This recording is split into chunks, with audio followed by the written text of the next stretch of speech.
Est-ce qu'il existe des traitements où on est obligé d'avoir recours à la chirurgie? Nombreuses sont les personnes qui peuvent éviter la chirurgie ou en tout cas la retarder au maximum grâce aux traitements médicamenteux les plus récents. Des médicaments appelés alpha-bloquants, comme la térazosine ou l'alfusosine, aident à détendre la vessie et facilitent le passage de l'urine, surtout si l'obstruction de l'urètre n'est pas majeure. D'autres médicaments, comme la finastéride, aident à réduire la taille de la prostate.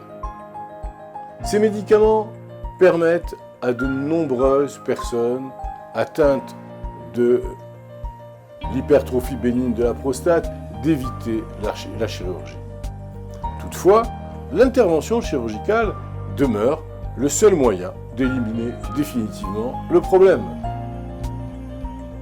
La technique la plus utilisée de nos jours est la résection transurétrale de la prostate, ou RTUP.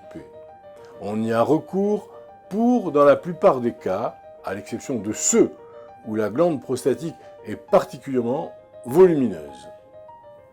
Le chirurgien insère un tube muni d'une caméra et d'une boucle à l'intérieur de l'urètre, le tube qui va de l'orifice de la vessie au méa urinaire, je vous le rappelle, pour enlever des lamelles, des copeaux de la prostate hypertrophiée. Cette technique cause moins de problèmes post-opératoires que la chirurgie ouverte qui nécessite une incision abdominale et la possibilité d'une fusion sanguine.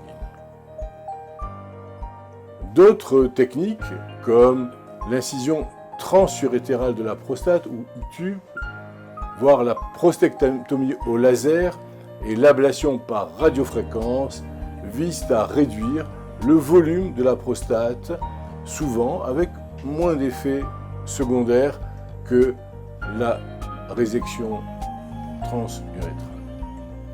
Seul un spécialiste peut décider de la technique la plus appropriée pour chaque cas.